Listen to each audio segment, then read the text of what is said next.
Hi guys! For today's video, tuturuan ko kayo kung paano ba tayo magkaroon ng free verification badge sa Facebook natin. So, ayan, open lang natin yung Facebook natin.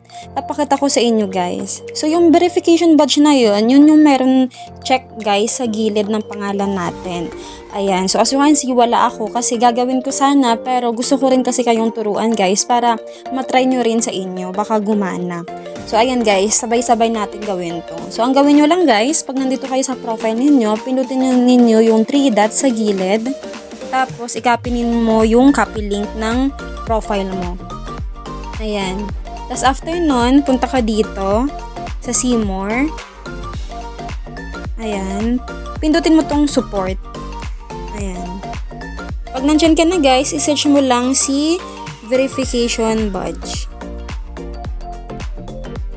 Tapos i-click mo lang tong pinaka nauuna siya guys.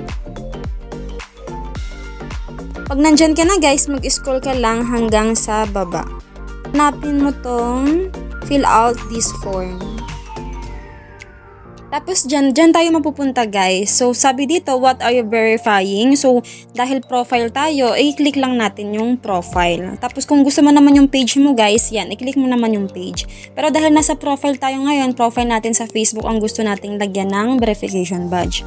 So sabi dito, profile link. So yung kinuha natin kaninang link ng Facebook natin, i-paste mo lang siya dyan. Ganyan.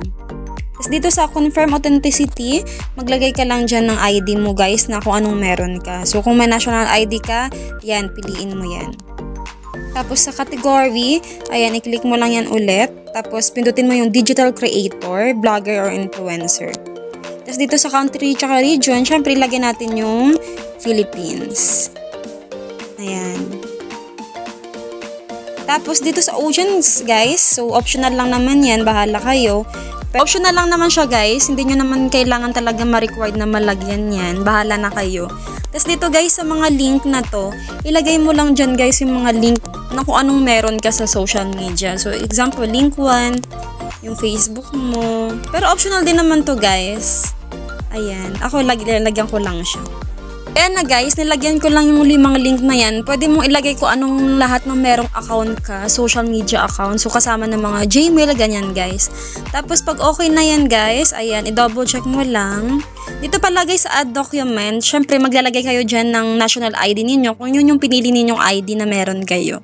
So choose files nyo lang siya guys. Ayan, done na siya. So after nun, ayan, okay na yan.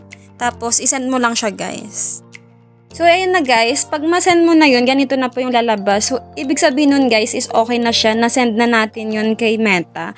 So, i-check na lang natin o hihintayin na lang natin yung confirmation tsaka or notification na, ayan, magkakaroon na tayo ng free verification badge. So, antayin nyo lang yan, minsan guys, oras lang yan or minsan 1 to 3 days. Ayan, check na lang yung Facebook nyo guys. Ako, i-update ko rin kayo kung meron na. So, yun lang guys, try nyo na rin.